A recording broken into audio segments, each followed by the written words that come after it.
So, good afternoon, everyone. This is the session that's called Ventilation Lungs. And except for me, there are also two other speakers who will discuss issues or topics about ventilation and lungs. My name is ARJAN. I'm a neonatologist from Leiden. I'll be talking about the transient tachypnea of the newborn. And with me I have Dr. TORSTEN who's from the head of the neonatal unit or the pediatric unit from the Klinikum Rosenheim.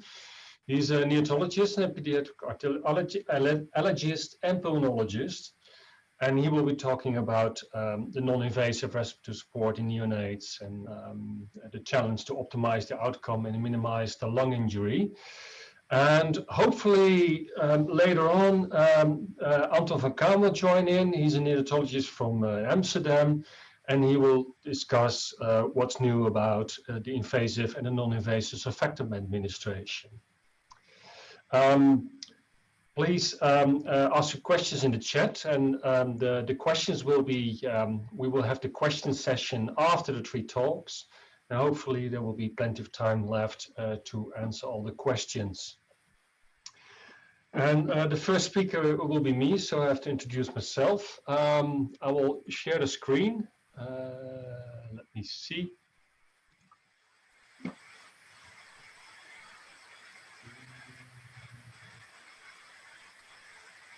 That will be this one.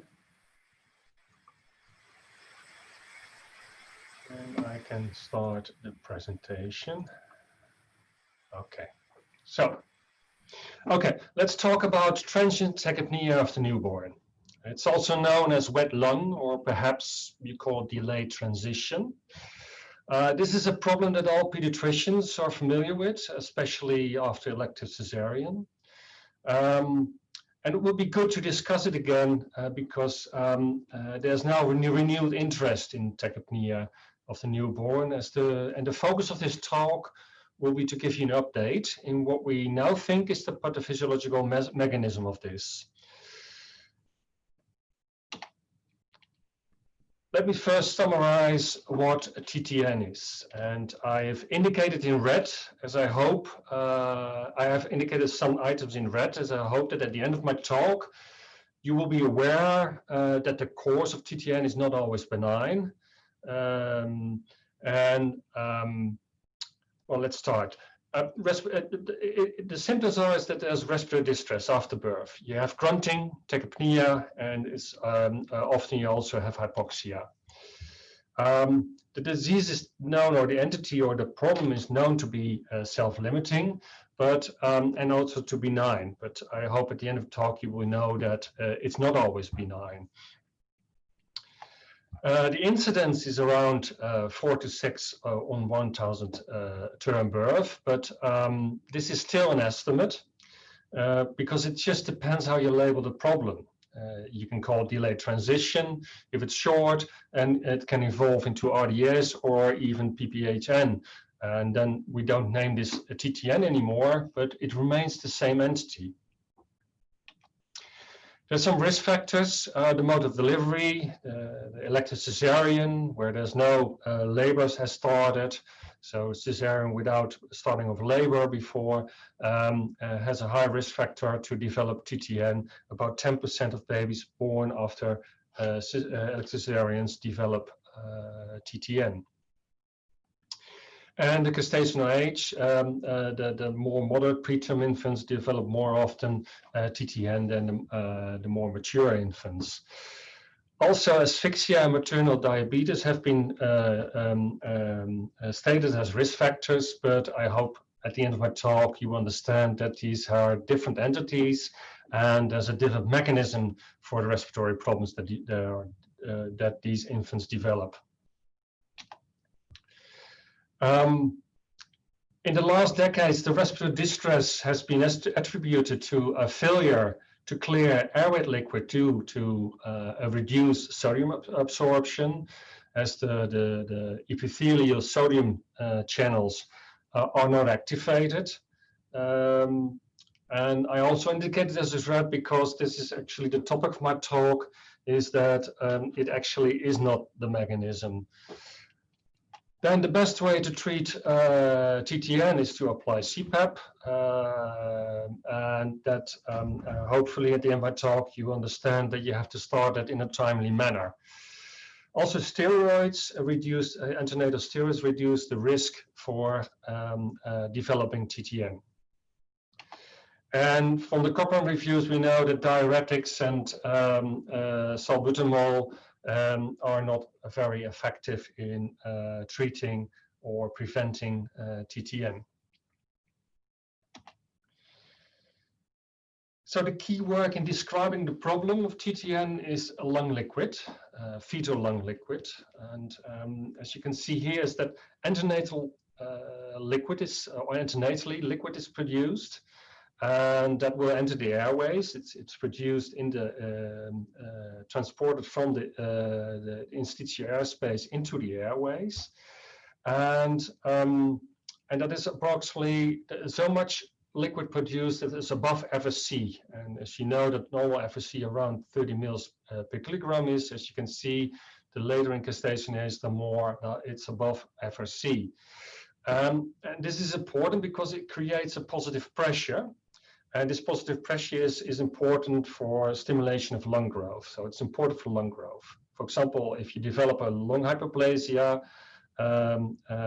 you can, it is because, for example, if you have expulsion of lung liquid or you don't create that pressure, then you can develop a lung hyperplasia.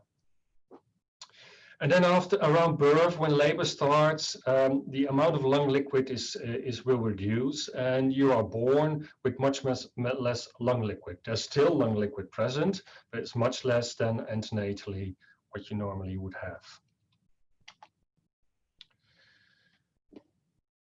So the lung liquid clearance starts actually antenatally. That's when labor starts. And there's a mechanical mechanism that during labor, the uterine contractions force a change in fetal posture, which then greatly increases the fetal spinal flexion.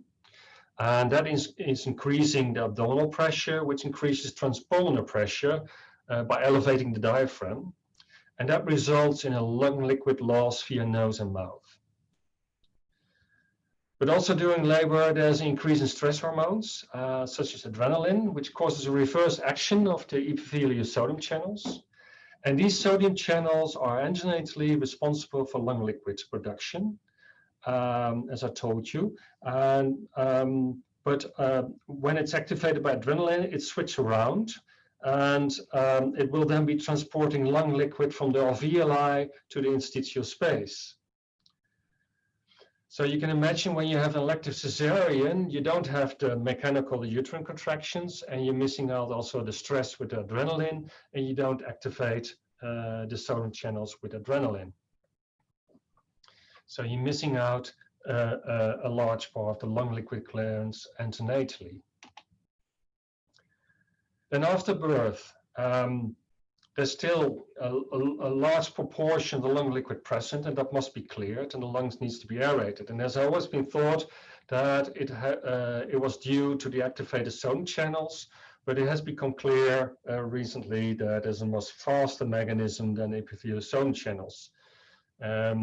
Because we all know that when babies are born, term babies, and they take the first breath, they immediately aerate the lungs. It must be a very fast mechanisms. And the aeration rate we calculate is around 3 mils per kilogram per breath. So if you calculate over 5 breaths, that's about half of the FSC that already has been generated.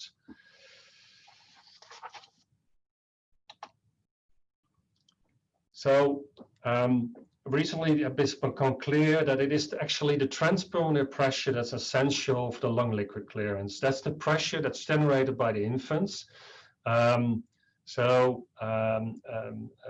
It creates a subatmospheric pressure. That pressure is lower than atmospheric pressure, and that must be high enough to overcome the high resistance of lung liquid, and then lung liquid will travel downwards via the epithelium to the interstitial space.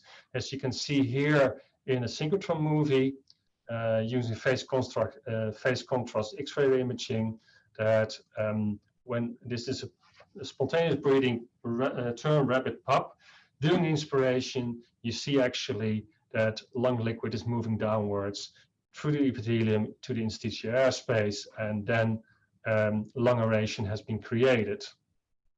You can see in much more detail, it's slowed down, that during each inspiration, you see the lung liquid column moving downwards during every inspiration and generating lung aeration.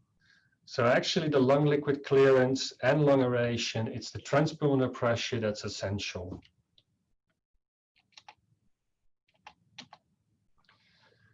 So when you want to aerate the lung, you need a transpulmonary pressure that's high enough to generate or to cause a movement of the lung liquid to move downwards, because the resistance of water is 100 times higher than air, and then it passes the epithelium and then enters into the airspace. And as you can see, then the airspace is increased. It means that you generate a positive pressure. What it also means is that at birth, apparently, you aerate the lung, but then also the lung liquid goes into the interstitial airspace, so there must be enough space for the air in the lungs and the fluid or the liquid in the airspace. And that's a good thing that the chest wall of an infant is then is not rigid but flexible, because your lung, your chest expands, as we can see here. For example, that before birth the rib position is more vertical, and after birth the ribs are more horizontal. And as you can see also, we calculated with the thoracic area is non-aerated versus aerated, that actually your chest content is increasing. So this also means that due to the amount of liquid in the interstitial space, then a positive pressure is created. And this causes, of course, also a tendency for the lung liquid to return to the airways. And that could then again compromise gas exchange. And the higher pressure, the higher the tendency. And as you can see, Ms. Roggio in 1994 in rabbits has shown that after birth, the interstitial pressure is then positive, and it takes 4 to 6 hours actually to become negative or subatmospheric, as what we normally would have. And it's 4 or 6 hours, so it takes a few hours for the blood vessels and the lymphatic vessels to absorb the lung liquid in the space. But at that time, you have a positive pressure. And that's where the difference between elective cesarean and vaginal birth is kicking in. Because due to the uterine contractions and the activation of epithelial sodium channels, you have already lung liquid clearance before birth, and you're still born with lung liquid, but it's around 50 mils per kilogram. But because you're missing out the elective or the uterine contractions and the activation of the sodium channels in elective cesareans, so cesareans with no labor, you're missing out. You're born with much more lung liquid present in the lungs. It's around 35 mils per kilogram. So there's a difference of 20 mils per kilogram. Then you can imagine, if you go back to this diagram, is if there's much more lung liquid, or if there's vaginal birth, you have less liquid, it takes shorter to clear the lung liquid, and it is less positive pressure. But also, if you have elective cesarean, then there's a higher pressure, but also it stays longer present for a longer duration. And the range of lung liquid is then between 7 to 35 mils per kilogram. So this will have consequences for the pulmonary dynamics. And we tested this in an experimental study using term rabbit pups who are born by cesarean. And in both groups, we removed as much lung liquid airway was present, and it was gently withdrawn. And in the control group, we didn't replace the lung liquid to the airways. That's to mimic the natural clearance of lung liquid at birth, the vaginal birth. And the liquid added, we added the liquid again to the airways to mimic the delayed lung liquid clearance. As you can see here, the synchrotron pictures on the left, you see well aerated lungs, a nice curvature of the diaphragm, and it's not as you see the difference between when you have elevated lung width. The ribs are more horizontal, there's so more chest expansion, but also the lungs are not very well aerated, there's lung liquid in between, and the curvature of the diaphragm is not that well, that is not a very good curvature, it's flattened. So we also measured this. What's the effect of elevated liquid on the chest wall? And as you can see, we calculated for the chest area, there's much more chest expansion when you have elevated liquid. The lung height is much more higher than with a vaginal birth or in the control groups. And also the diaphragm, we calculated the radius of curvature. That means the higher the radius, the flatter the diaphragm. And it means that you have, with the elevated liquid, you have a much more flattened diaphragm. We also looked at the FRC. We ventilated these rabbit pups with different levels of PEEP, 5 centimeters water, 3 centimeters water, and 0 PEEP. And as you can see, is that the FRC is much higher in the control group when compared to the liquid added group, but it's the other way around with the 0 PEEP group. And we think that this has to do with return of lung liquid into the airways, and then you get loss of FRC. Then we also measured the lung compliance. As you can see, is that the lung compliance has been compromised in the liquid added group, and that has to do to 2 things. First, because of the liquid in the interstitial space, that also makes the lung less compliant, but also lung liquid returning into the airways that increases a higher resistance, and that makes the compliance worse. We also looked at sheep. We observed the same thing. Here's the lung compliance. We did the same experiment, and you see that in the liquid added group, the compliance is worse over time when compared to the liquid, the control group. But thanks to the larger experimental model, we could also measure other parameters, such as the arterial alveolar oxygen gradient. The higher the number, the better the oxygen exchange is by a compromised lung function. And as you can see, is that with the liquid added group, the lung function is worse than with the control group, and the oxygen change is compromised. So how do we explain this? Well, it all comes back to the basics of respiratory physiology. As you can see here, on the y-axis is the lung volume, and these are the breaths that are taken, and below the tidal volumes is the FRC, and sometimes we take a larger breath, then we use our inspiratory reserve volume, we reach the total lung capacity. But also, if you lose FRC, you can end up with still some air in the lungs, and we call that the residual volume.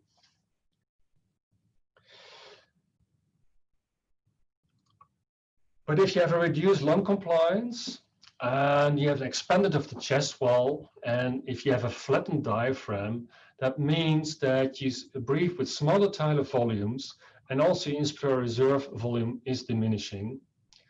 And that means if that's diminished, then your alveolar ventilation, which is tidal volume times breathing rate, is that your tidal volume is getting less, and you compensate that with increasing your breathing rate. So that explains the tachypnea in babies with transient tachypnea of the neonate.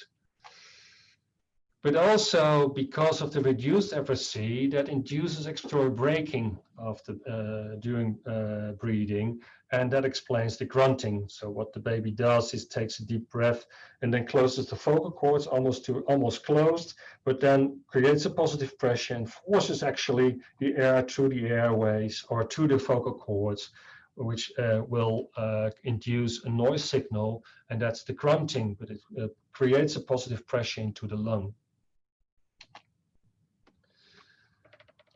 So what about the complications of TTN? So is it benign? Well, it's not always benign, because what could happen is that some of these babies develop pulmonary hypertension.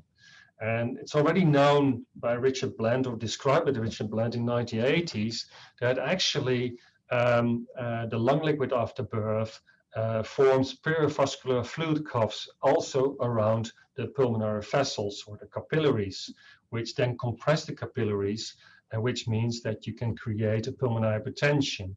As you can see here in the image, this is a fetus. There's no liquid in the interstitial space, but here you see that after 30 minutes, in the interstitial space, perivascular fluid cuffs, which will be disappear in hours after birth. So we've measured this in the same lamps and looked at the pulmonary blood flow, and actually the pulmonary blood flow is reduced in the liquid adult group in the times after birth, and that's probably due to the perivascular fluid cuffs around the vessels. So actually the interstitial, the liquid in the interstitium that is creating this risk for pulmonary hypertension. The other thing is that sometimes we have babies then develop RDS, or we call it then the diagnosis of RDS as it needs surfactant.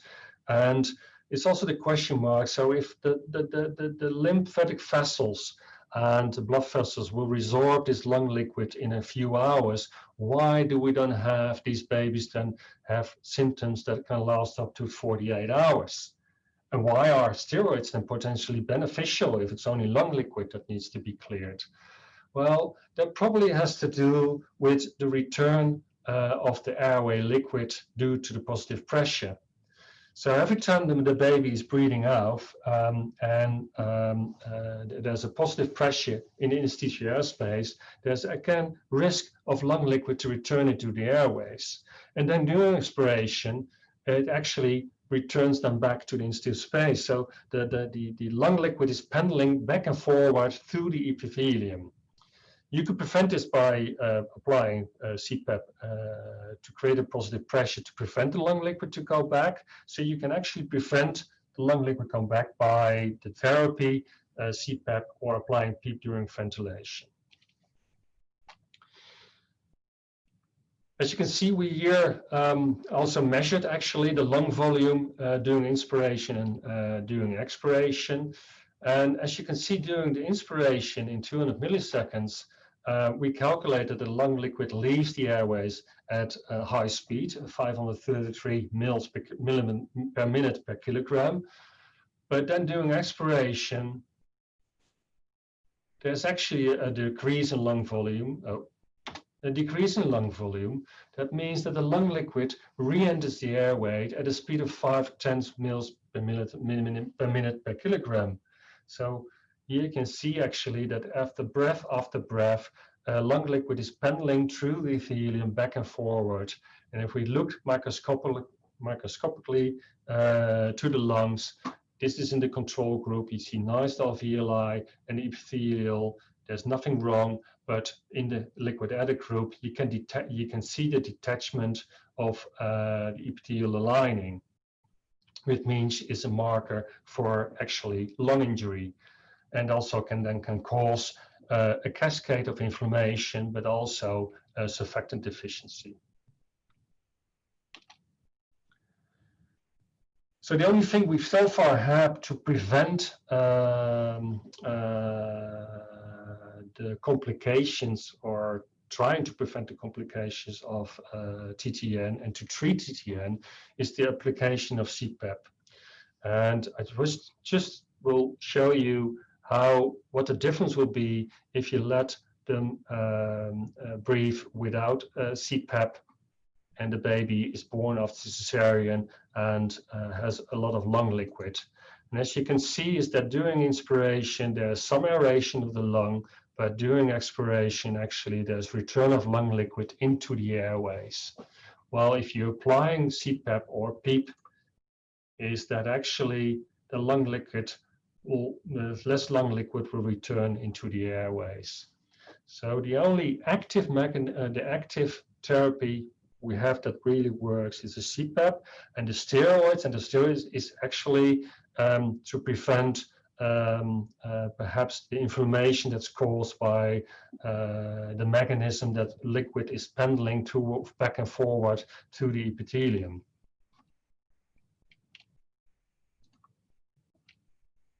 So in summary, I hope by the end of my talk I made aware that if we think about transient tachypnea of the newborn, that it's not due to failure to clear lung liquid. Actually, the lung liquid is cleared, but it enters the interstitial space. And it's actually due to the presence of a large airway liquid volumes at breathing onset.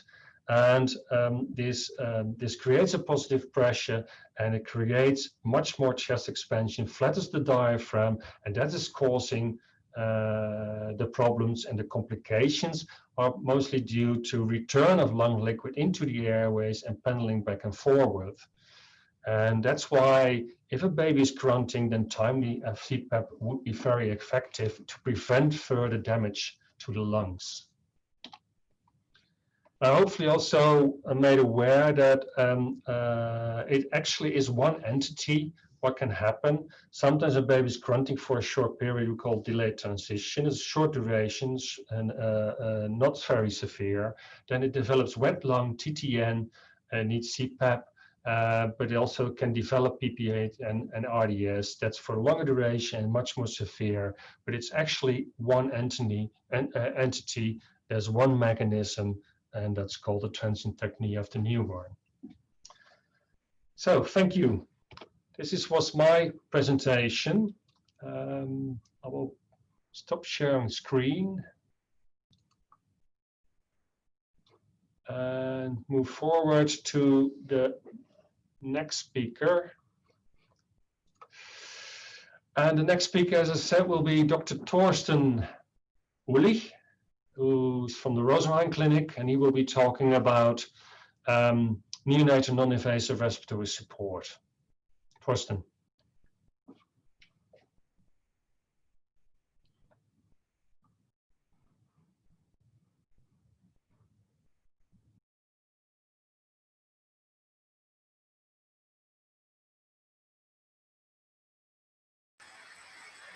So, can you see my screen?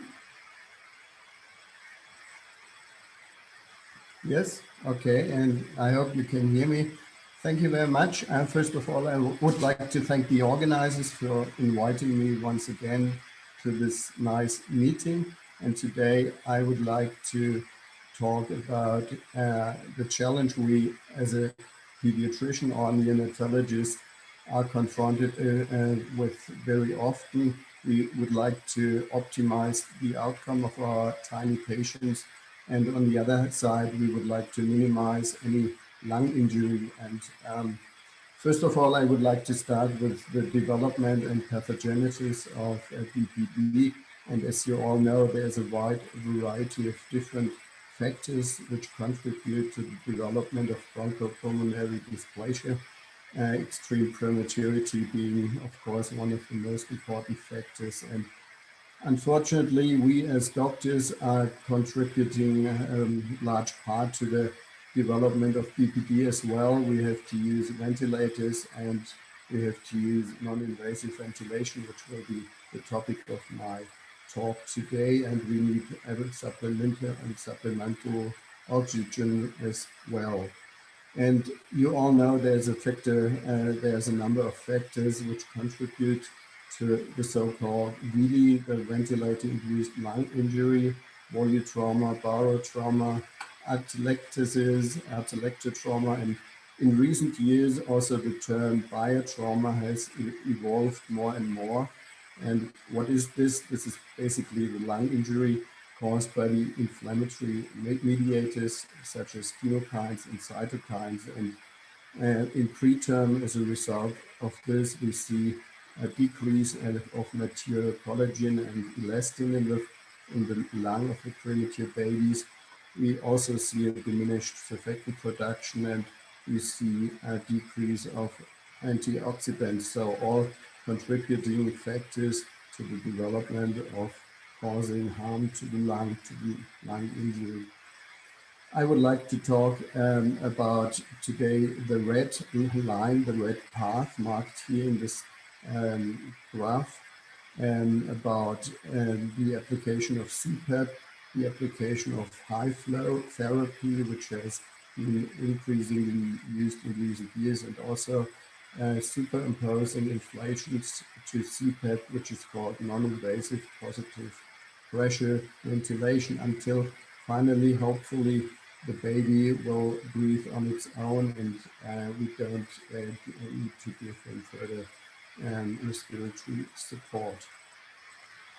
So in recent years, studies have compared the outcome when using nasal CPAP on the one hand and mechanical ventilation surfactant application on the other hand. And when we look at the short-term outcome and compare death or BPD with CPAP, these are the blue columns, and mechanical ventilation represented by the red columns, we see there is no significant short-term outcome difference when using CPAP as compared with ventilation. So basically that means CPAP is non-inferior to mechanical ventilation, which was used formerly very often.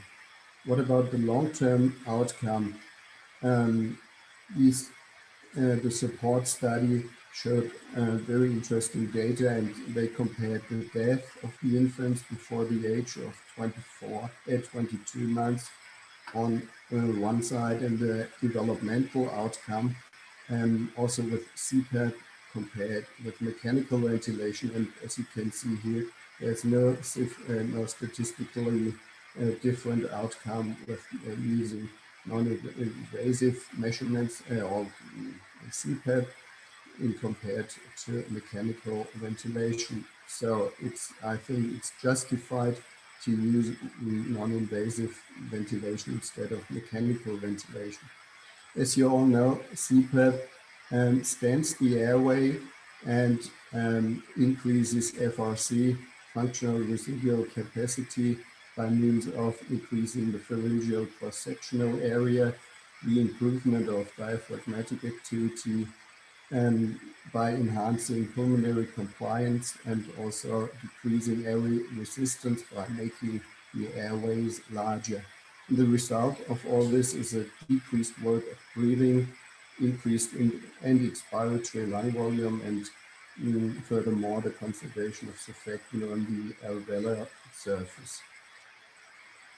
So in animal models, it has been shown that the effect of extended CPAP for a longer period of time promotes postnatal lung growth, decreases inflammatory cytokines, decreases also the reactivity of the airways, and increases the angiogenic growth factors, all beneficial factors. But on the other hand, study by Todd in the archives of 2012 has shown that abrupt stopping of CPAP may improve pulmonary outcomes compared with gradual cycling of CPAP. So this is in some way contradictory.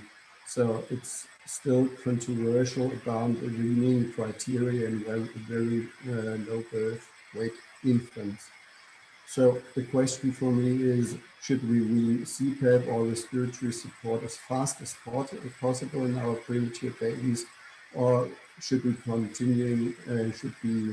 continuing it for a longer period of time? We also have disadvantages, as you all know, of CPAP. We may damage the nose. The nurses tell us the oral feeds in some children are sometimes delayed. the kids have to be for a longer time period of time within the hospital. Decreased parental bonding is a very important factor. And of course, it is a matter of post-financial issues also play a substantial role. So how does nasal CPAP affect the lung function of the babies at discharge? And there's a study from this year in the Journal of Pediatrics, and they looked at infants in two groups, either for extended CPAP use for 2 weeks or abrupt CPAP discontinuation. And what they showed is that the group of infants with extended CPAP use had a significantly greater increase in functional residual capacity. And this was not due to lung overdistension, but they also measured the compliance in both groups of infants, and they showed that the overdistension was not different in both groups. So as a conclusion out of that, we may speculate that extended use of CPAP may stimulate lung growth and also lead maybe later on to improved respiratory health. What about the outcome? That means the lung function parameters in later childhood in the age of 8 years. There's a different study or another study from 2017, and they looked at 3 different periods of time in the early 90s, in the late 90s, and 2005, and they compared the CPAP use and also the use of non-invasive ventilation in all those 3 groups. And what they found was that during these periods, the duration of oxygen therapy and the rate of oxygen dependence rose over the years. And on the other hand, the lung function in those children deteriorated, and the airflow obstruction increased over the years. And so there's a number of open questions still. Is really CPAP less invasive and less injurious to the lung than endotracheal intubation? I think that's a question which has not been answered definitely up to this point. And maybe if we use CPAP currently more than we should use it. So the problem in premature babies is to cope with the impaired gas exchange. And we know that premature babies have a relatively high metabolic rate. They've got a decreased functional residual capacity. They've got very small airways. That means most of the time increased resistance. And they very often have right to left shunts on the level of the heart or intrapulmonary shunts. And how do the babies try to cope with that situation? They've got a very soft and compliant chest wall. The airways of the babies tend to collapse very easily. As I said before, they've got a low FRC, and especially small premature babies have a surfactant deficiency. And their coping strategies are they try to close actively their glottis very early and end the expiration very early. They have a high breathing frequency to maintain the FRC, and they also have an increased tone of the diaphragm. Now, I would like to move on to the NIPPV. What is this? What is non-invasive positive pressure ventilation? And it's an alternative to endotracheal intubation, as you all know, and it augments CPAP by superimposing inflations with a set peak pressure delivered through nasal prongs or mask.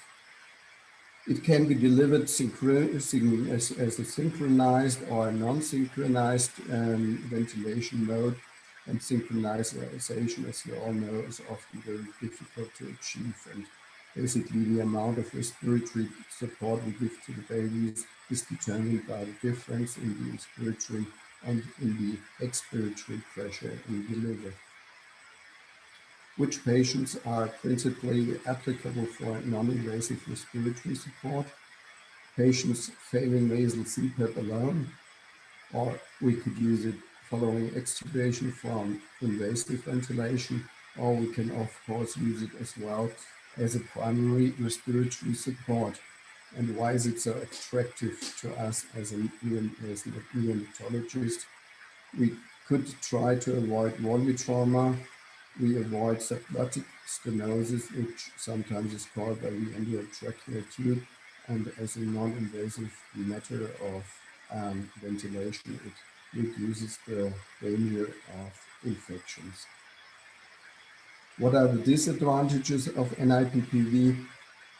We theoretically or practically increase the amount of intra-abdominal air, and the nurses tell us the babies sometimes tolerate food not so very well. It has got no effect of obstructive apneas, and the ventilation pressures are not very easy to measure because we've got a lot of air leaks at different levels, at the mouth level or at the level of the nostrils. We may cause the risk of pneumothorax and the triggering of ventilation when we try to synchronize non-invasive ventilation is not always reliable. There's of course no endotracheal suctioning possible. So how does the non-invasive positive pressure ventilation influence the spontaneous breathing of the infants? As you can see here on the upper part of the graph, this is the delivered pressure by the ventilator, and on the lower part, these curves represent the spontaneous breathing of the infant. And as you can see, there's no entrainment. That means that delivered pressure does not influence the breathing frequency of the spontaneous breathing infants. When we compare non-invasive pressure ventilation with CPAP alone and look at the respiratory failure rate within 3 subsequent days, we can see, as a study 4 years ago being published has shown, that the NIPPV group has a much lower respiratory failure rate, blue bars, in comparison to the babies being or with CPAP alone represented by red bars. So this seems to be a very favorable finding. What about 7 days? When we look at a longer period of time and compare non-invasive pressure ventilation and CPAP, and study published this year in the Journal of Pediatrics looked at 2 groups of infants weighing more than 800 grams and infants smaller than 800 grams. And what you can see is the respiratory failure rate with NIPPV compared to CPAP in the larger babies is not significant, and there's at least a trend towards NIPPV in the smaller babies. So NIPPV seems to have a small beneficial effect in smaller, very low birth weight infants, but not in the larger ones. Does NIPPV, is it better with regards to the risk of death or BPD than CPAP alone? And when we look at these bars, those bars represent not statistically significant outcome. So that means the death rate and the BPD development rate is as high after NIPPV in comparison to nasal CPAP. It's not better. So what is the current knowledge about NIPPV versus CPAP? The respiratory failure of post-extubation risk ratio at least 72 hours after post-extubation is better, is favorable for NIPPV. The abdominal distension in comparison to the CPAP is not different, and I've not shown the data right now. The gastrointestinal perforation rate is the same. The rate of development of the necrotitis and enterocolitis is the same. Rate of BPD development is the same. Surprisingly, maybe we have a smaller rate of pneumothorax in NIPPV versus CPAP. and death before discharge is also lower in NIPPV. This was published in a Cochrane review 3 years ago, but we have to be very careful, because if we look at the data, we see in those studies being summarized, they use different devices, different interfaces. They summarized non-synchronized and synchronized modes of NIPPV, and they also compare different modes of ventilation. So we must be careful, as I said, if we can really extrapolate these findings and generalize them. So the question is, should we try to synchronize NIPPV? And in theory, synchronous mechanical breaths delivered when the glottis is open may be transmitted more effectively to the lungs. Asynchronous breaths may also induce laryngeal closure and inhibit inspiration, and asynchronous breaths may increase abdominal distension, cause volume trauma, pneumothorax, and they may have a detrimental effect on blood pressure, cerebral blood flow, and work of breathing. So a study by Anton van Kaam and co-workers, and he will be the next speaker, looked at the patient ventilator asynchrony. Is it very common in premature babies? And they found that approximately 2/3 of babies had an asynchrony with a ventilator. So it's a very common finding amongst very low birth weight infants. How could we synchronize non-invasive ventilations? There is a number of different techniques. You all know the abdominal or Graysby capsule used in different ventilator system. And its disadvantage is basically this: it's being sensitive to the infant's spontaneous movements. It has a relatively low response, and of course the correct placement of the capsule is essential. We could also use a flow sensor, and the potential disadvantage is it's dependent on the variable leads and at the level of the mouth and nostrils, because then the flow changes significantly.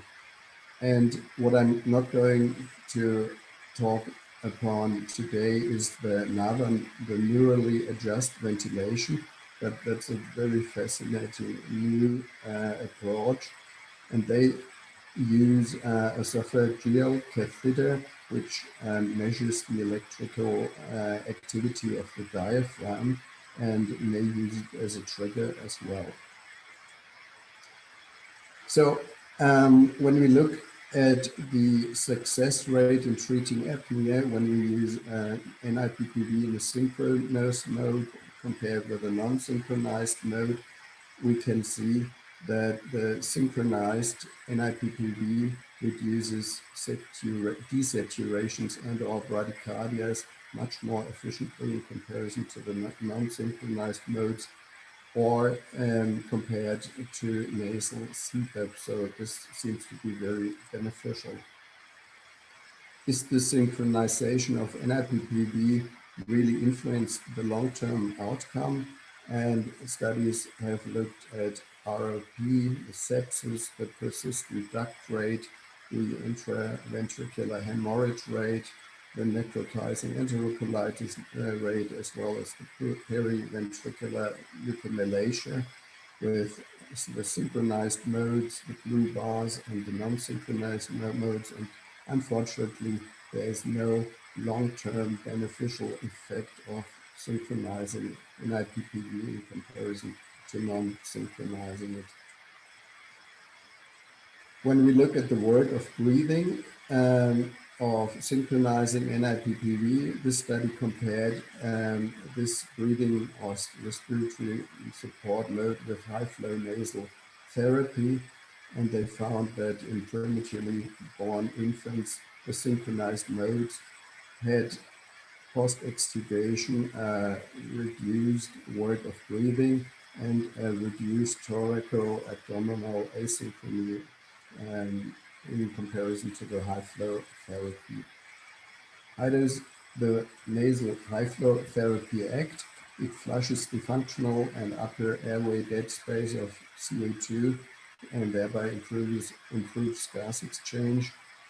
You need an appropriate flow to support inspiration, and this leads to the decrease in resistance and also to the decrease of volume of breathing. Furthermore, it eliminates drying and cooling of the airway, and thereby improving the airway and lung mechanics. It reduces the metabolic cost of gas conditioning, and also it provides, as CPAP does, the positive and expiratory distending pressure.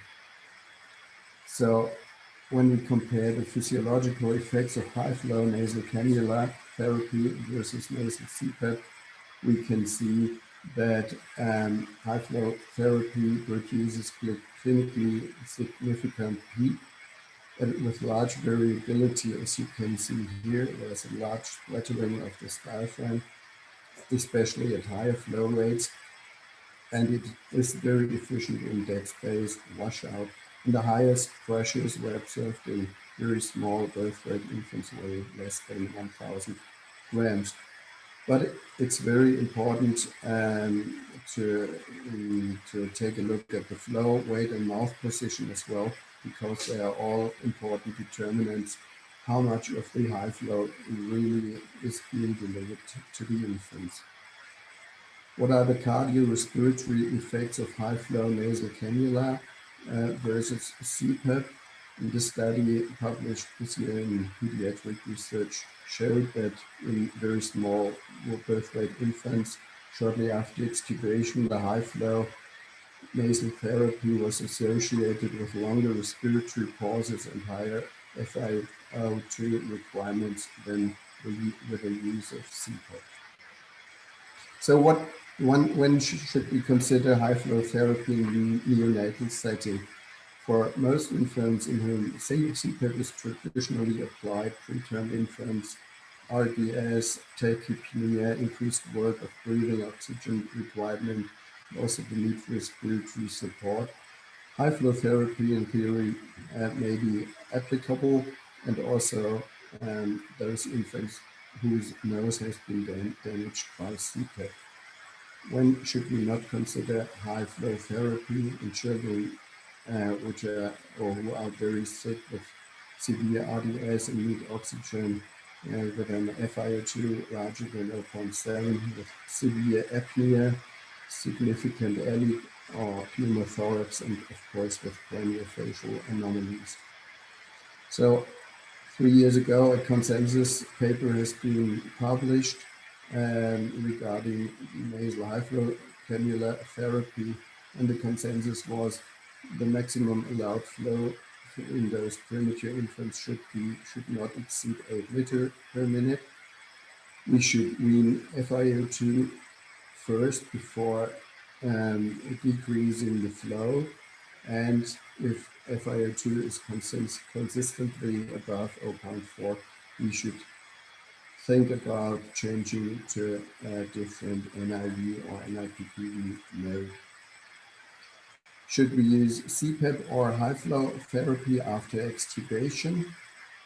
Study from the New England Journal 7 years ago didn't show any significant treatment failure rates between nasal CPAP and high-flow therapy. So the effect of high-flow therapy seems to be equivalent after extubation compared to CPAP. Should we also use it as a primary respiratory support after birth, or should we use CPAP? And this study from last year showed that the treatment failure rates with high-flow therapy was much larger within the next 72 hours after birth in comparison to CPAP. So this shows that CPAP seems to be beneficial and better than high-flow therapy with this indication. So let me summarize. The prolonged use of nasal CPAP seems to promote lung growth, but I think further studies should be performed on this issue. Non-invasive ventilation does not have an apparent beneficial effect on long-term pulmonary function. NIPPV is as effective as nasal CPAP, reducing the respiratory failure 1 week after extubation. NIPPV decreases the work of breathing and also decreases the risk of air leaks, that means pneumothorax in comparison to nasal CPAP. NIPPV does not reduce, unfortunately, the rate of bronchopulmonary dysplasia development or the risk of death compared to nasal CPAP. The patient ventilator asynchrony is very common in preterm infants. The synchronized non-invasive positive pressure ventilation compared with a non-synchronized mode and also compared with a nasal CPAP reduces the number of desaturations and of bradycardias. The synchronized NIPV versus the non-synchronized mode does not affect the clinical long-term outcome. Nasal high-flow therapy as a primary respiratory support is not recommended. And finally, nasal high-flow therapy seems to be equally effective compared with CPAP after extubation. Thank you very much.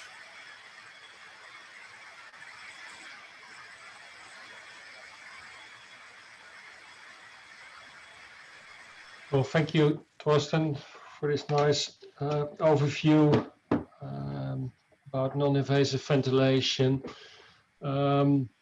As again, I said that we will have the questions after all 3 lectures. So it's my pleasure to introduce to you Professor Anton van Kaam. He's a neonatologist working in an academic medical center, and he will update us about surfactant administration, invasive and non-invasive. Anton. Thank you very much, Arjan. Can you all see the slides and hear me well? Yeah. Okay. So I'd like to thank the organizers for inviting me here to talk to you about surfactant therapy. A lot has changed in the recent years, so is it time to revise our protocols? I just want to disclose that I've received some financial support from the companies listed in this slide. So just briefly, the basics. We know that surfactant is produced by the type 2 cells and is composed mainly of lipids, but there's also 10% proteins that have an important functional aid to surfactant effectivity. And these are the SPA, SPB, SPC, and SPD proteins. So the basic function of surfactant is lowering the alveolar surface tension. And we know that in the population that we treat in our NICUs, that surfactant function is often compromised and babies get respiratory failure. And the most common one is, of course, surfactant deficiency, which is the hallmark of respiratory distress syndrome. But we also have lung disease with surfactant inhibition, like pneumonia and meconium aspiration syndrome. Today, I'm just going to discuss the use of surfactant in babies with RDS. And this story actually starts in the 1980s when Fujiwara was the first to actually administer surfactant to preterm babies with signs of RDS, and showed in this first paper that these babies had a marked improvement in oxygenation and short-term outcomes. So following this positive first experience with surfactant, there were many randomized controlled trials done in the years ahead. So the first trials actually tried to determine in a randomized fashion what the actual clinical benefit of surfactant would be. So here we discuss the trials that looked at surfactant compared to placebo. These are trials done in the early 1990s. I'm going to discuss most of the results of surfactant trials with these forest plots. So just to briefly walk you through it, on the left side here, you will have the outcome of interest with between the brackets the total number of patients that were randomized and included in the meta-analysis. Here you have the numerical relative risk with the 95% confidence interval. Here we have the plot with the one line meaning no difference. And here below, you can see what it means if you're on the left or right side of this line. The white diamonds represent the treatment effect, and the yellow bar is a 95% confidence interval. And as you probably know, that if this confidence interval is not crossing the 1, we have a significant effect. So what can we conclude from these first trials comparing surfactant to placebo?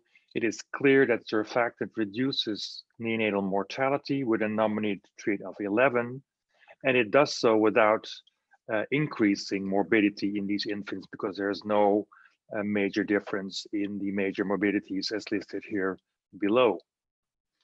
So once we established that surfactant was a very potent treatment to reduce mortality in babies, the next trials actually looked at what is the right way to administer surfactants, what is the right timing.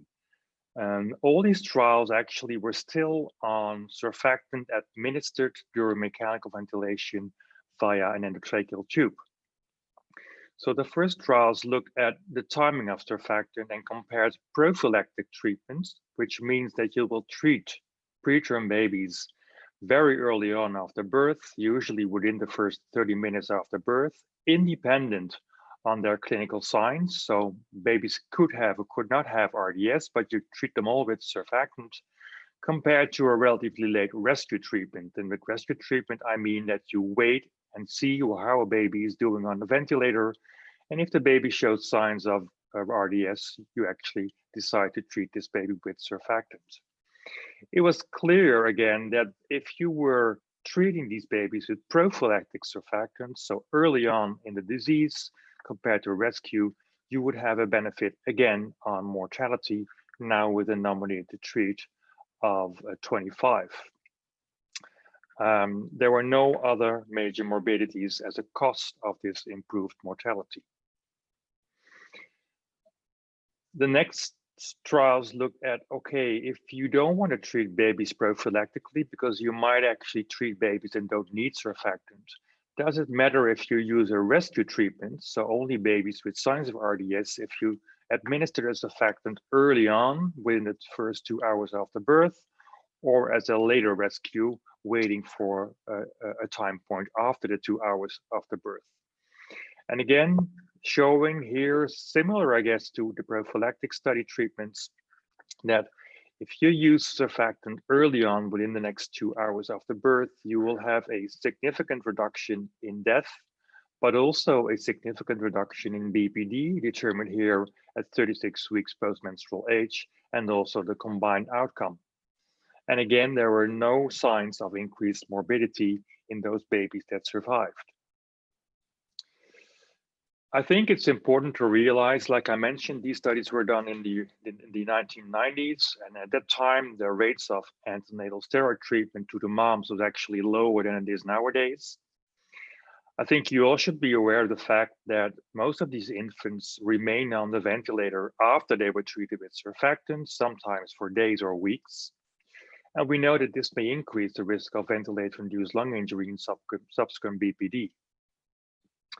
So to overcome this issue of keeping babies on the ventilator, there was a new technique described by the Scandinavian doctors called the INSURE technique. And this means that you actually intubate the baby for the sole purpose of administering surfactant. And then you rapidly extubate the baby back to non-invasive support. And the idea was that based on this strategy that you would avoid long-term mechanical ventilation, from which we know that it's been associated with lung injury and subsequent bronchopulmonary dysplasia. So there were a couple of studies comparing an early INSURE to a later rescue treatment with conventional ventilation. And although there is a clear signal that most of the outcomes listed here are in favor of the babies treated with INSURE, the only outcomes that actually were significantly different was the need for mechanical ventilation and the rate of air leaks in these babies.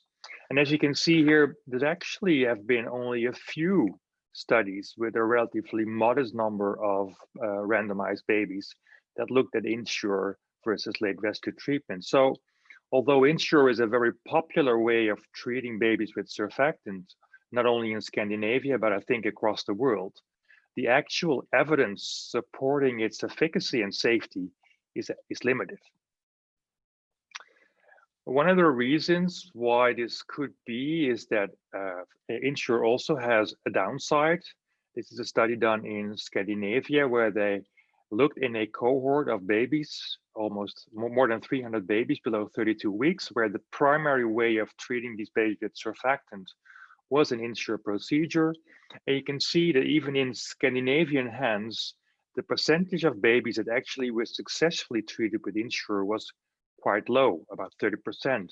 And a substantial number of these babies actually remained on the ventilator, despite the fact that there was the intention to extubate within 1 to 2 hours after birth. And I think this is something we need to remember. Once the tube is in there for an Insure procedure, there's always this risk that the tube will remain in the baby and the baby remains on mechanical ventilation and thus still has the risk of lung injury and subsequent an increased risk of BPD.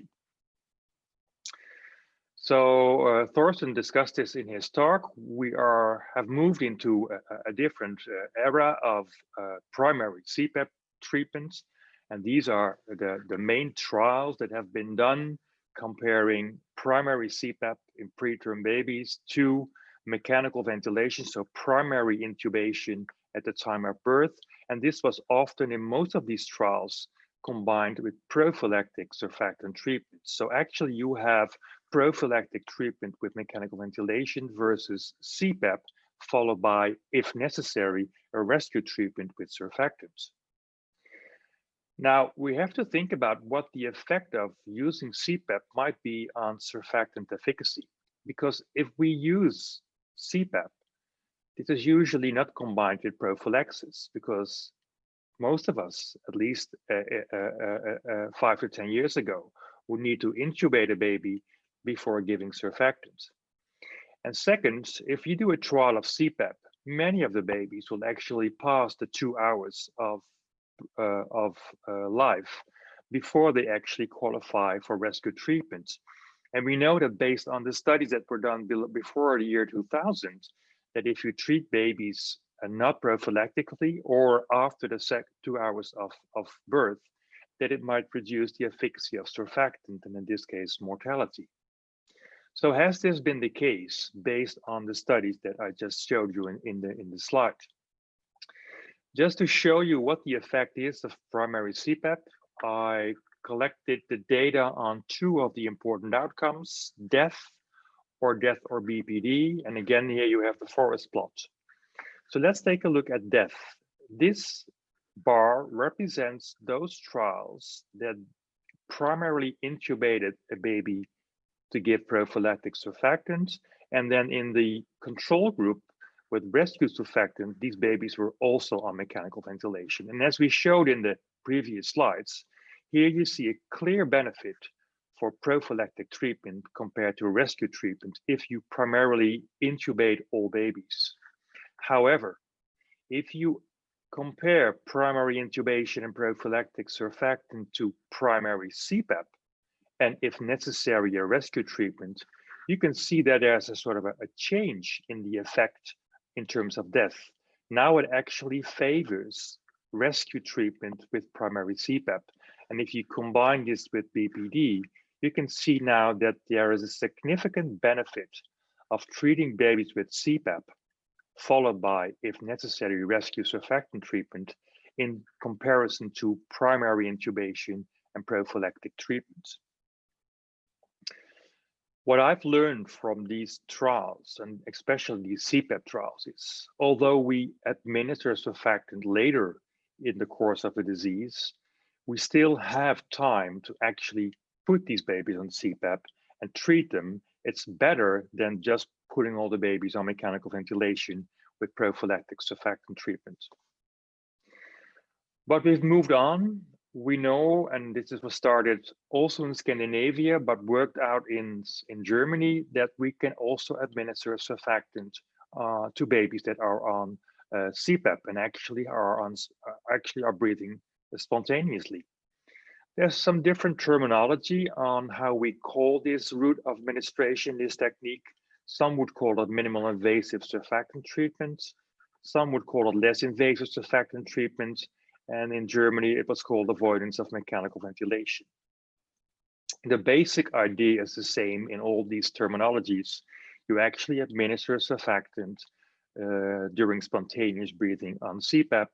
And for this, you will use either a feeding tube or a vascular catheter, which you actually slide between the vocal cords and while administering surfactant with the baby on CPAP. Again, a new technique. And again, we need to ask ourselves, what could be the effect on surfactant efficacy? Well, of course, there's a difference in how the infusion rate is set in babies that are treated with mist compared to endotracheal CPAP.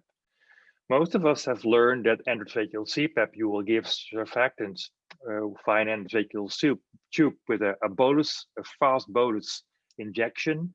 And most of us will using mist or LISA will actually have a slow infusion of the surfactant while the baby is breathing. And we know from studies that were done in animals that slow infusion rates of surfactant actually do not have an ideal effect on mental and surfactant distribution and also on surfactant efficacy. Secondly, we know that if you give surfactant by mist, it actually will result in part of the surfactant refluxing from the airways into the oropharynx.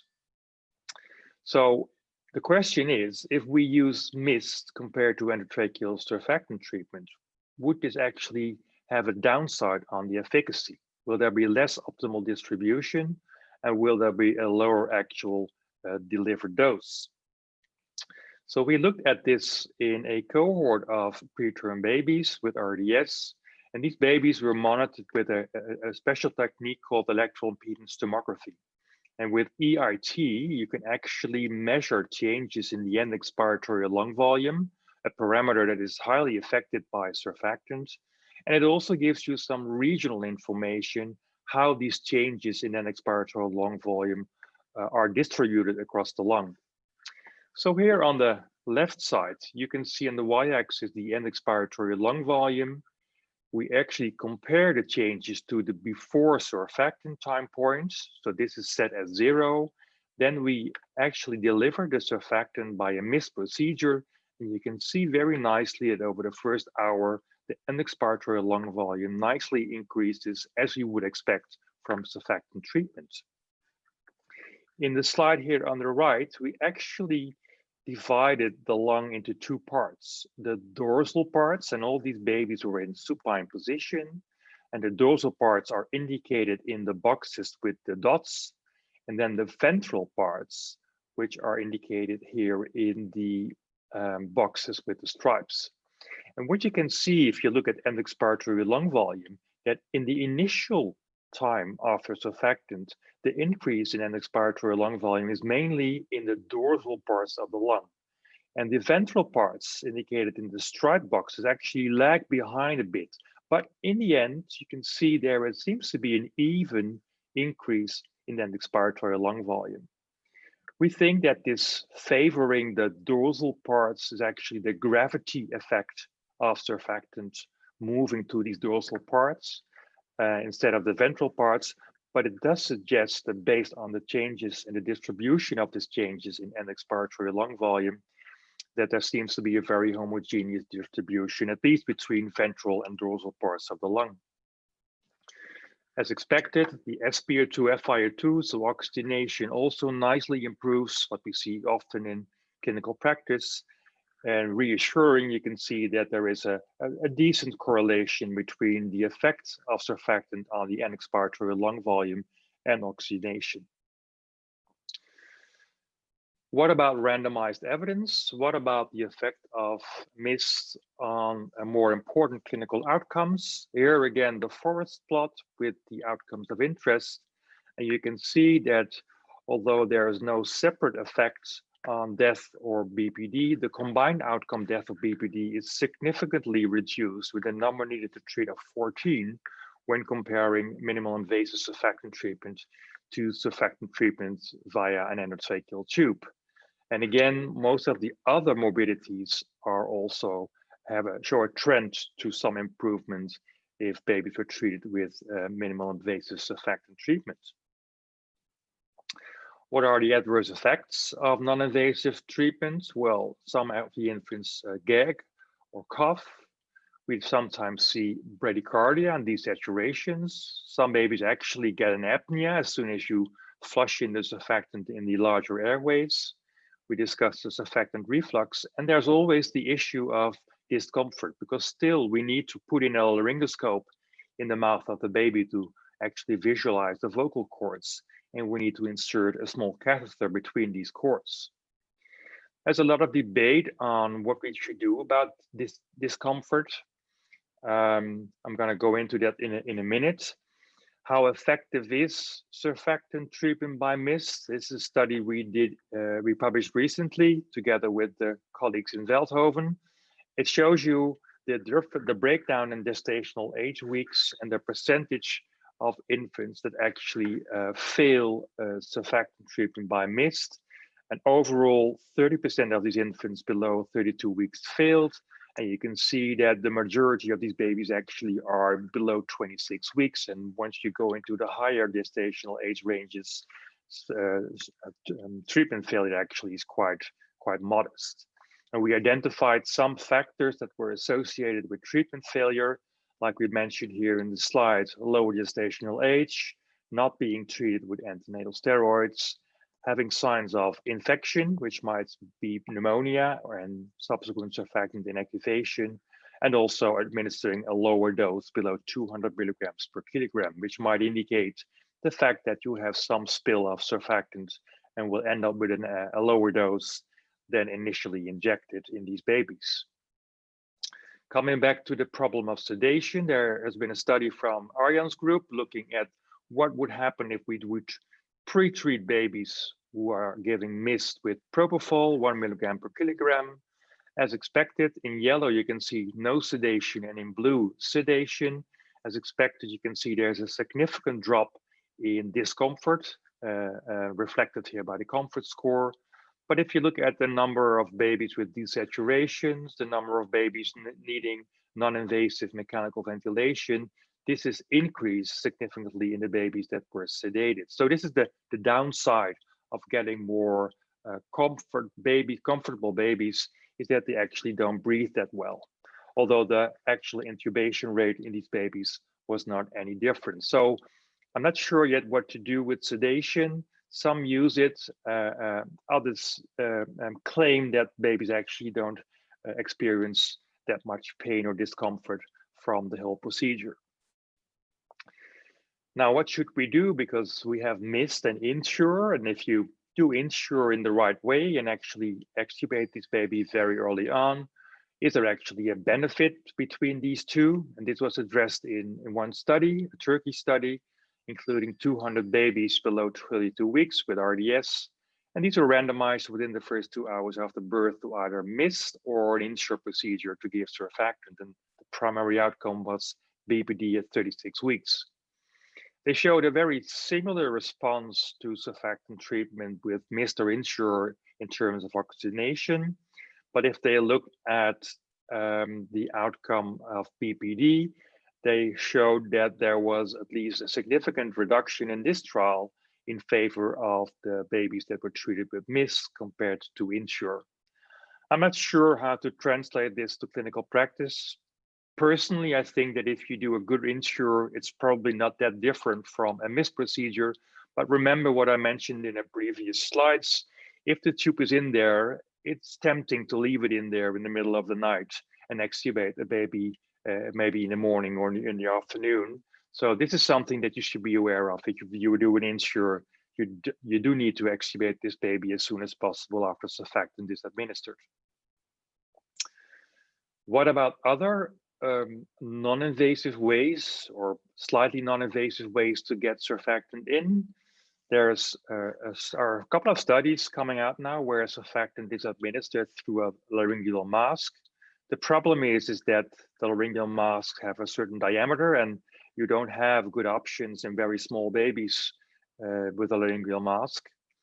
There's an ongoing study now where they actually just put in the surfactant in the oropharynx, pharyngeal installation before the first breath at the time of birth, and then the baby just breathes in the surfactant together with the air.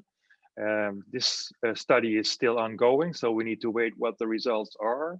And of course, the really true non-invasive way would be nebulized surfactant. And we know there is some major progress on getting the particles of surfactant small enough to actually get them inhaled in the airways with a good deposition.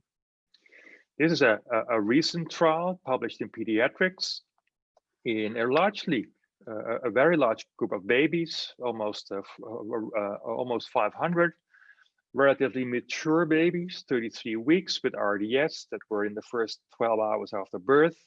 These were babies with mild to moderate RDS with an FiO2 below 40%. And these babies were actually randomized to a treatment with 210 milligrams per kilogram of nebulized calfactants or usual care, which means that the babies remain on CPAP and were, if necessary, treated with endotracheal surfactant through an endotracheal tube. There could be 2 repeat doses if necessary, and the primary outcome was intubation within the first 96 hours after birth. And here I've included a sort of a photo of the setup.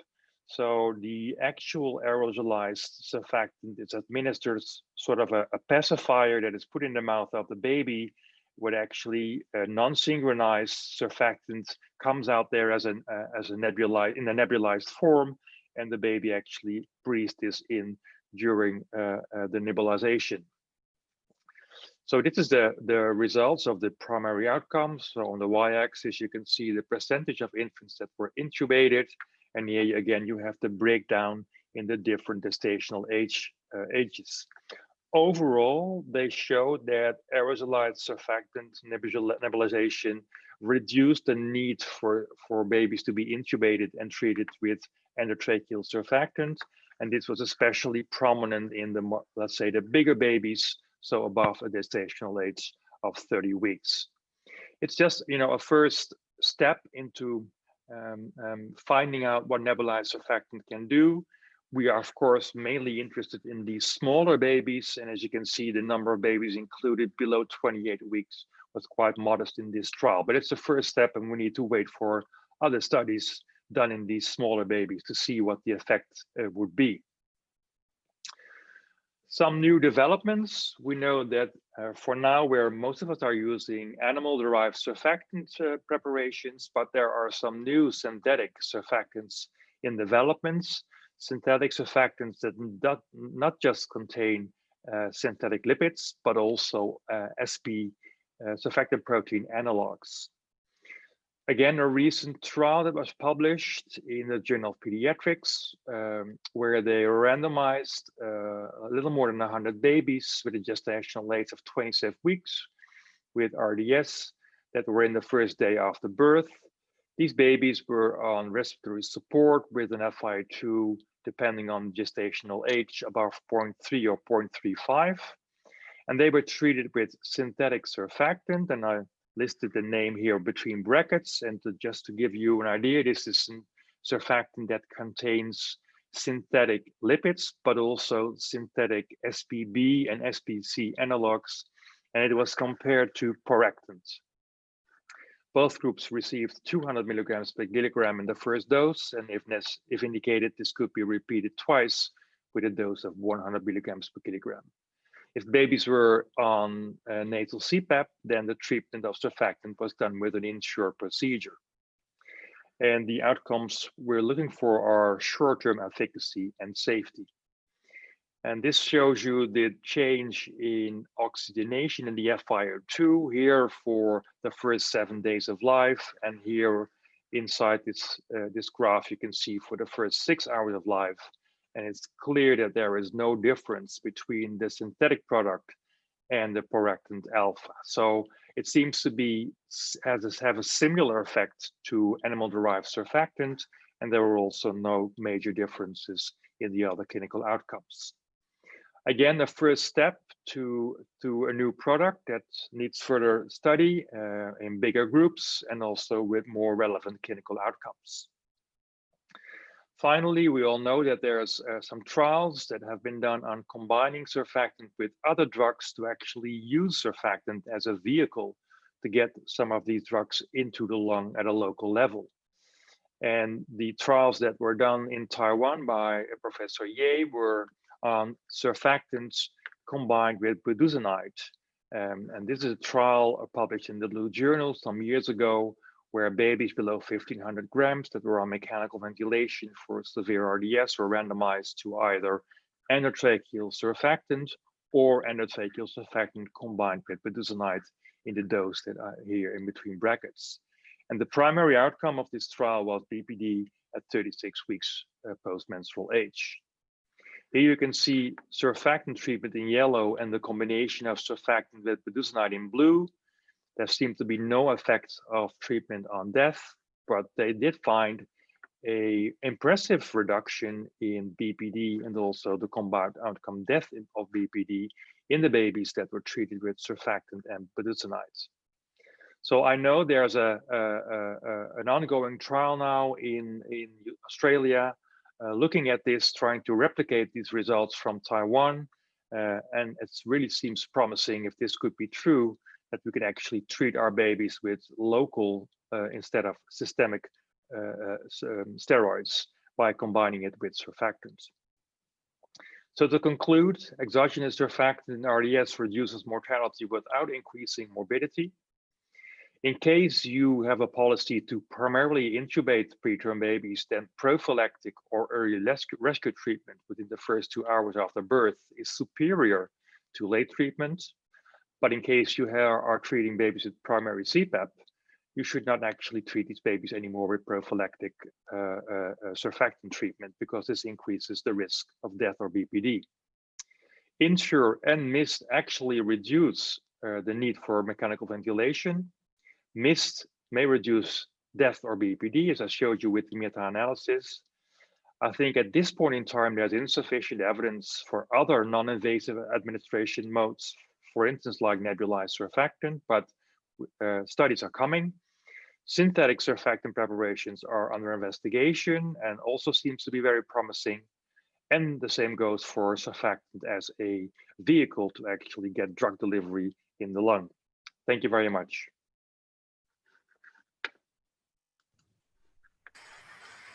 Thank you, Anton. So we have now time to reply to all the questions. And some questions came in from the audience. And the first question will be to Torsten. It's a bit of a quite comprehensive question. Could you summarize the pros and cons of invasive versus non-invasive ventilation support in neonatology? I think you had a few slides about that. Perhaps they missed the slides. Indeed, that's a very complicated question, which the answer would take more than the end of the session. But well, on one hand, for mechanical ventilation, you need the intubation first. So, and for the intubation, usually you should use sedation, which is a potentially avoidable danger. That's maybe one thing. The principle, I mean, the charm of the non-invasive ventilation is if you can synchronize the patient, it's a lot less harmful to the patient. Yeah, what should I say? I mean, there are instances, for example, apnea, recurrent apnea in clinical practice is a real challenge for the non-invasively ventilated patient. So sometimes not only the oxygen, the oxygenation and ventilation are the most important parameters which you have to consider, but apnea of prematurity sometimes can only be solved by mechanical ventilation if caffeine is not succeeding.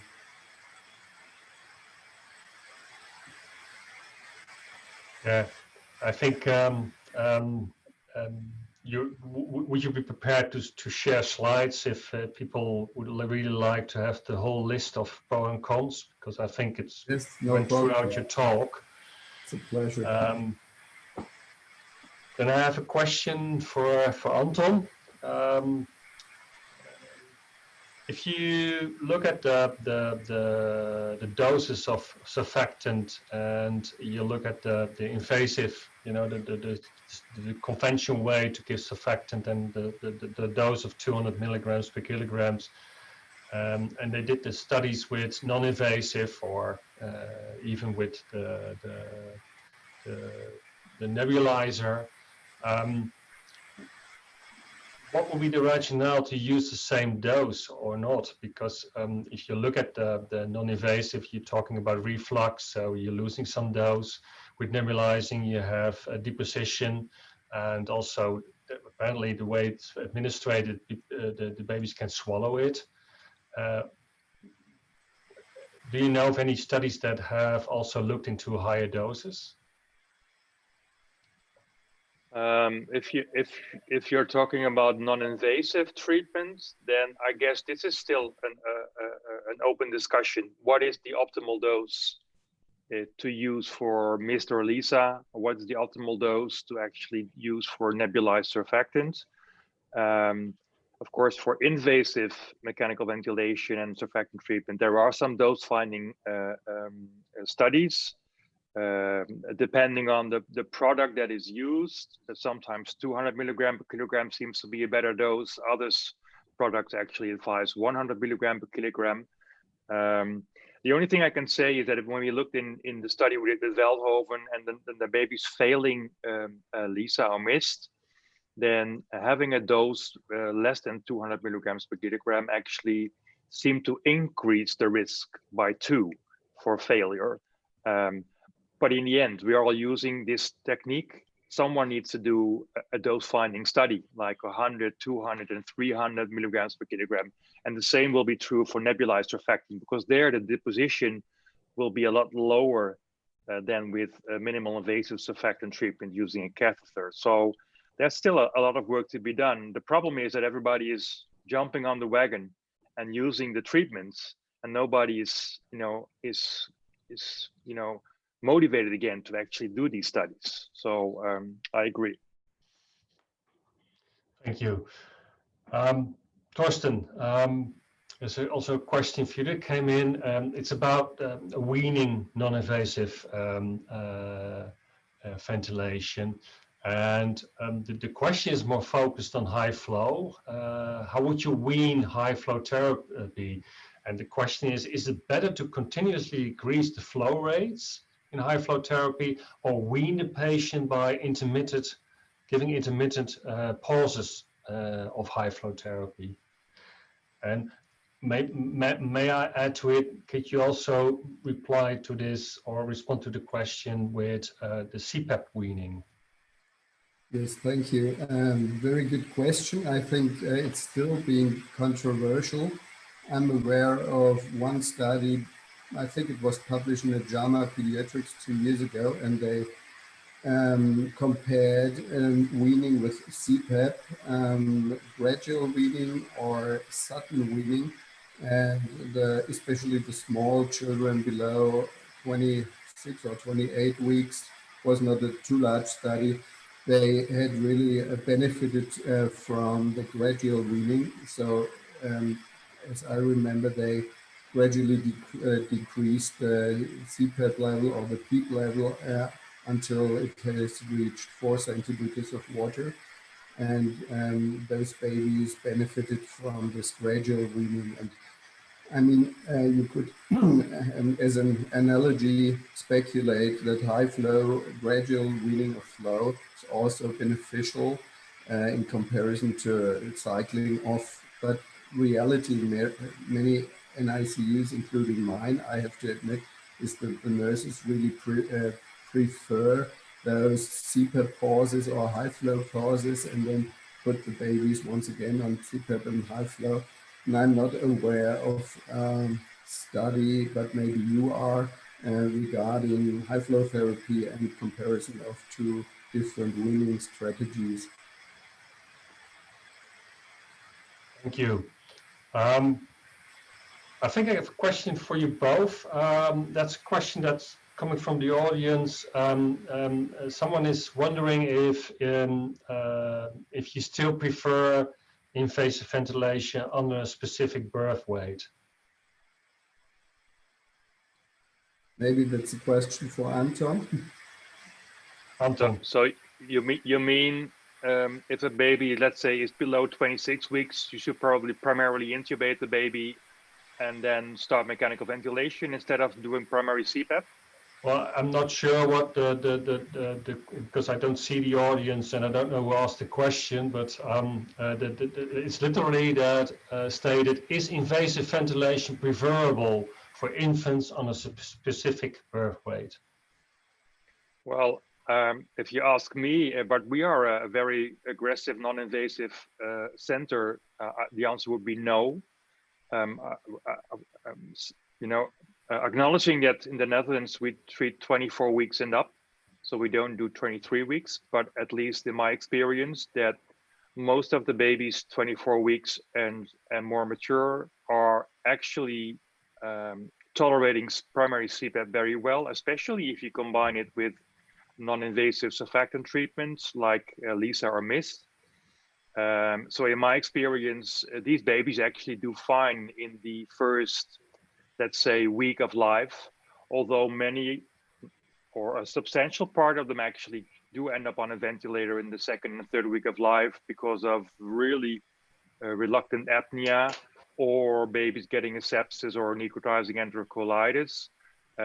But in my opinion, and if you have the skills in terms of doctors and nurses to do primary CPAP in these tiny babies, I don't see a reason to primarily intubate these babies. I would start with CPAP and non-invasive surfactant treatment and then move from there. So what's your take on this? Well, I basically agree. I think we are not as aggressive or progressive maybe in Amsterdam. But I think I agree with the risk of apnea. Apnea seems to, as I mentioned before, seems to be one of those obstacles we are confronted with, maybe not at the first day of life, but later on, which may lead to secondary intubation of the patient. And that really, is a substantial proportion of premature, the very small infants. And we also, we care for 23, starting from 23 to 24 weeks. Okay, thank you. Anton, now there's a non-invasive surfactant therapy. Do you think in the future there will be a place for applying this therapy also in the regional district hospitals? In the more mature preterm infants? I think that's a really good question, Arjan.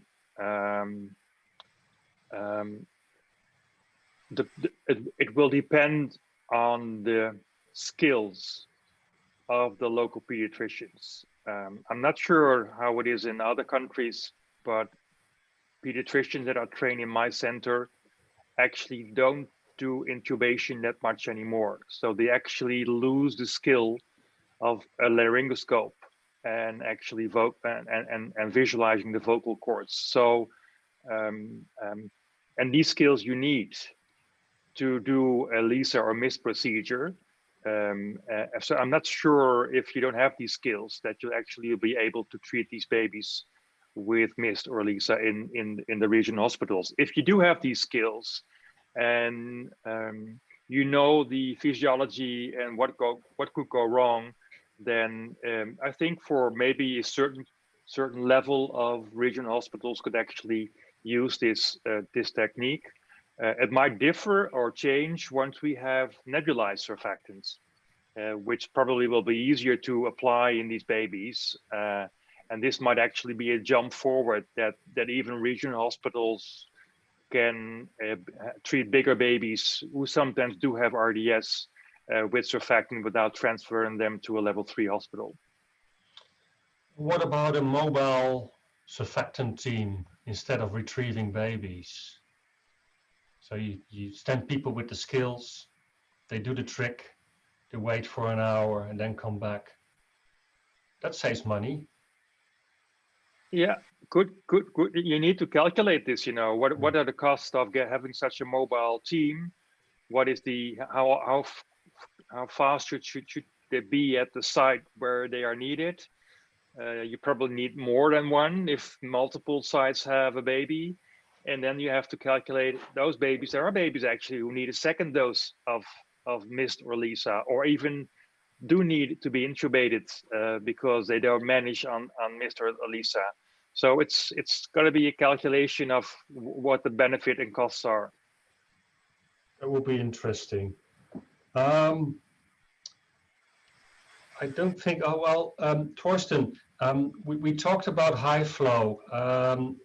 The only thing that I think that we didn't discuss is the high flow in the delivery room. What's your view on that? Using high flow primarily at birth for stabilization.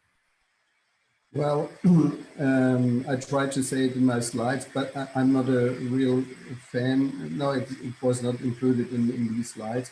I'm not a real fan of using high flow therapy immediately after birth in the delivery room, and we don't do that usually. In our department, we do it as soon as the baby's on the NICU ward. But maybe the infrastructure in other hospitals is different, and I wonder what you think. Well, I don't think the pressures will be high enough that you need to deliver during, the transition at birth, the pulmonary transition for the lung liquid clearance. So I'm still waiting for a device or a system that can provide higher flows than 8 liters per minute, because it's limited to 8 liters per minute at the moment. Anton, do you have a view on this? You have to unmute.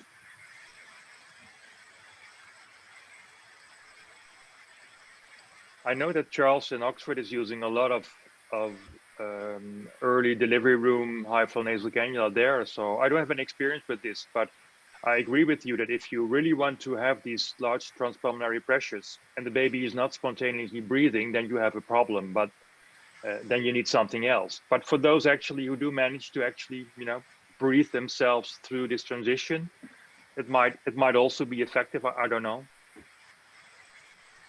I have a question for Anton. Do you routinely use video laryngoscopy with performing MIST procedures? So we have the video laryngoscope here on the unit. It depends a bit on the age of the doctor. So I'm an old guy and I've been trained with the normal laryngoscope, so I prefer to use it the old-fashioned way.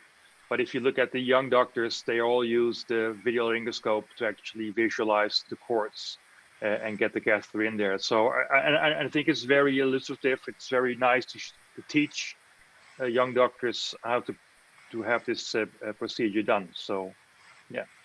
So Anton, I think I'm your age.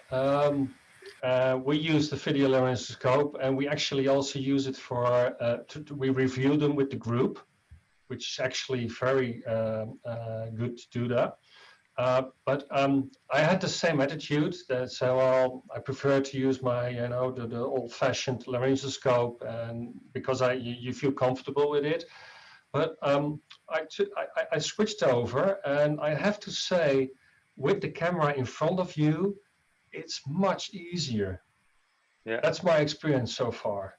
Yeah, well, I need more practice. I've done it a couple of times, but then the tongue is in the way, and there's mucus, and then but it's something I need to get in my fingers, and I probably manage to get there one day, Arjan, before I retire. Yeah, there's one drawback. There's one drawback is that the size of the width of the blade is sometimes, for some babies, it's you don't have any space left to put the tube in somewhere. Yeah. That makes it difficult. Can I ask 2 questions, Arjan? Yeah. The first one is for you. An excellent talk, and I was just wondering, because you nicely showed that TTN is more a fluid thing, then something else, and then you mentioned that probably these babies benefit from CPAP. But we also know these term babies that actually have what we call wet lung, and they need just some oxygen with a nasal cannula, with a low flow, and then within the 6, 7, 8, 12 hours, they slowly seem to improve with oxygen needs going down. Would you advise us to actually start all these babies also on CPAP, or is there still a group of babies that will be fine just giving them some supplemental oxygen? Well, you know, my short answer was the studies haven't been done. But if you look at the mechanism, then preferably you would use a pressure against from lung liquid from going back. So that's the CPAP. But having said that, I think there will be still a proportion of babies that will manage to create their own a PEEP level by grunting, and they manage to do that quite well. And these are the babies that will, you know, that the problems will resolve in a couple of hours or even after 12 hours.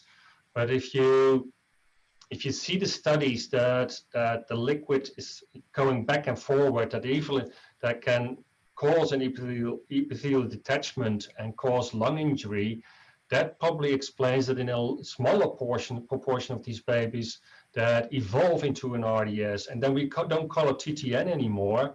So that's the only point I was trying to make, is that it's not that benign as we think.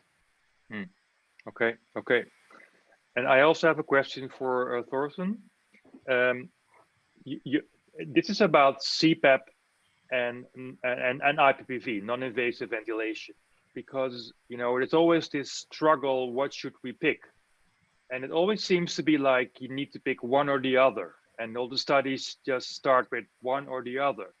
But if you look at, for instance, the high flow studies, where they actually show that if you start with high flow and it doesn't seem to work, and then you escalate to CPAP, then there are more babies going on to intubation and mechanical ventilation. So escalating from one to another seems to work for high flow nasal cannula and CPAP. Might it also work for CPAP and non-invasive ventilation? So you just start on CPAP, and as you see if the baby is not doing well, then you escalate to non-invasive ventilation, and you might have the same benefit or the same efficacy than if you start primarily with one or the other.